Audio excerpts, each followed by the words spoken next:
The OnePlus Pad 3 is finally here. But the big question here is, who would want to buy a tablet, a 13-inch tablet, that too, which is not an iPad? So here's the thing, there are a lot of people out there who want the utility of Android in the tablet form factor and don't really care about the iPad ecosystem. Yes, there are people like that. But here's the thing, Android gives you that option of basically installing the kind of applications that you want. It's not restricted, and that's where I think an Android tablet kind of changes the game a little. But the OnePlus Pad 3, we already have the Pad 2, and also OnePlus wants its tablet ecosystem to, not be right out there, but subtly insert into the OnePlus ecosystem. And with this one, they're trying to do that with a more enhanced version. So a powerful processor, some enhancements in the design, and an overall polished look is what you are getting here. But does it really justify the price tag? Is it really worth buying this 13-inch tablet? Because if you are not an iPad fan, this could be the next best option. Hey guys, I'm Cyrus, you're watching Fiiber, and this is a review of the OnePlus Pad 3, the Android utility engine that people can buy if they're looking to have a supplementary device to their laptops. So let's go.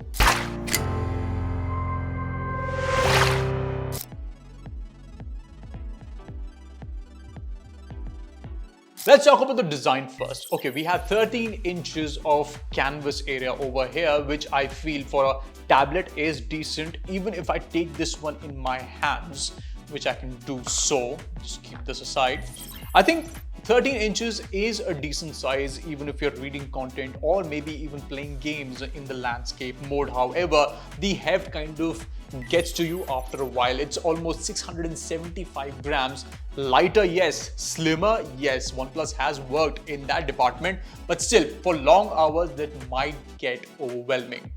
Remember, it is a strong device. You have aluminium here and strong glass in the front, but still, this is not the kind of tablet that you'd want to keep walking around with because the heft might be overwhelming. I think a compact size would have been better, but if you're buying this one, make sure that you get a cover with it like this one so that you can position it on the table and do your work.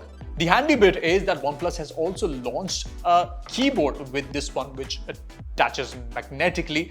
The keyboard feel is good. I mean, the feedback from the keyboard is pretty nice. You have a large trackpad as well. However, when you close it, I mean, this is the problem I'm talking about. The magnets aren't that strong, and also when you close this, there is a bit of a movement, this very irritating movement that you have to struggle with. I don't think that tablets with keyboards should have this problem. They should be more robust, like what I have with the iPad. You see, this is what I'm talking about. So yes, while design-wise they have enhanced the overall product, it is thinner, it is stronger, but there are a few chinks that OnePlus could have worked upon. Like for the fact that there is no reflective panel here. I mean, the display brightness 900 nits, high brightness mode is decent enough even if you're consuming content inside or outside. But I think the addition of an anti-reflective coating would have been better for content consumption. The good thing is you are getting 144 Hz of refresh rate, which is great for people who want to game on their devices or watch content and want to quickly have that scrolling experience which is not laggy. For those people, I think this display works perfectly. IPS LCD, not OLED transitioning like the Pro variants on the iPad, but I think for tablet size, IPS just works. The good thing here is that the content viewing experience is enhanced by the 8-speaker system that you get with this one, and I tried it. I never felt the need to attach or connect my headphones with this one because the audio is quite nice. So as a media engine, I think OnePlus has done a good job. You'll notice something in the rear, that the camera placement is a bit unique this time. It's towards the side, on the side of the tablet. However, that wasn't the case in the earlier iteration. I mean, it's just something very personal in terms of the design. Otherwise, utility-wise, the rear camera, wherever it's positioned, it's absolutely fine. So overall, a good design. They have done the hard work of making these small adjustments, incremental adjustments to make the tablet much better, and I think the keyboard could have been a bit better than before because it's still not the best. Performance could be a real game changer here for the OnePlus Pad 3 because this one is powered by the Snapdragon 8 Elite, which is the flagship chipset that you get on your flagship smartphones, which translates to 40 to 45% better CPU and GPU performance. I've been using this one, multiple Chrome tabs, multiple applications in the background, even gaming on this device, and everything has been smooth till now. That also means that you get that secondary, that supplementary device that you want to connect or want to have with your laptop, because while the laptop has a different ecosystem, it gives you that power. And the tablet here also gives you similar power, maybe not that kind, but I think in utility, you should have a flagship chipset in a tablet form factor, and the OnePlus Pad 3 gives you that. You also get multiple RAM variants and storage goes up to 512 GB, which is great. So everything has been packed smartly in this one, and I don't think there's anything to complain about. OnePlus is also giving you the AI features that it was talking about in the past couple of weeks in the tablet. So it syncs pretty well with your smartphones. Yes, you can use your OnePlus smartphone to transfer content very seamlessly between devices. You can also use other Android smartphones. But here's the thing, that connectivity, that ecosystem, that utility that OnePlus is giving, where you can just transfer or keep tossing content between the two devices, I think that really is something that people actually pay for. And it's what you get on the iPad ecosystem, but even Android is getting this one.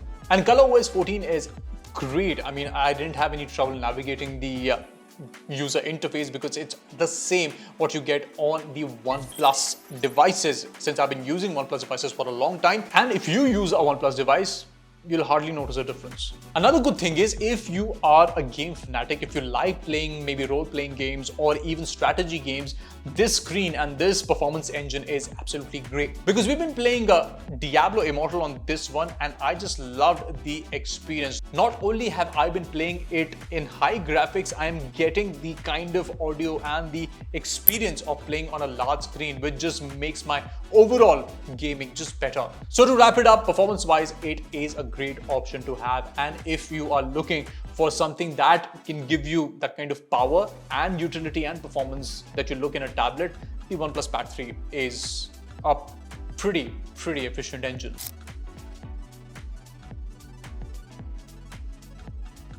Talking about the cameras, on the rear you get a 13 megapixel shooter, the front has an 8 megapixel camera. Again, these are not for your social media posts. These are basically to scan documents and pick up a couple of video calls, but that's about it. The quality is good enough for your video calls, but again, don't use it for your social media posts because it's not meant for that.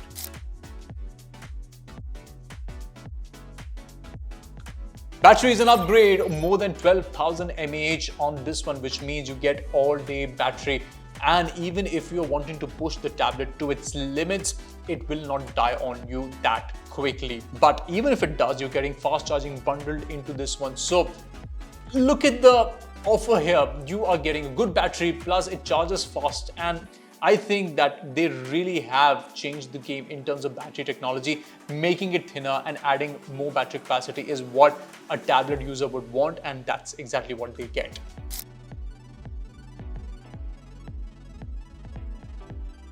So to round it up, I think the OnePlus Pad 3 has been made specifically for people who don't want to compromise on their performance spectrum, especially when they are using a tablet. Yes, you get the extra utility with the keyboard and also you get the stand, but remember, this is not your laptop. You're just using it as a supplement to your laptop ecosystem, that too on the Android platform, because you do so much on your Android phones that you need a bigger screen experience with more utility, and that's where the OnePlus Pad 3 comes in. It is an enhanced work device or maybe entertainment device that goes along with your smartphone, and that's where the OnePlus Pad 3 I think is a perfect companion device.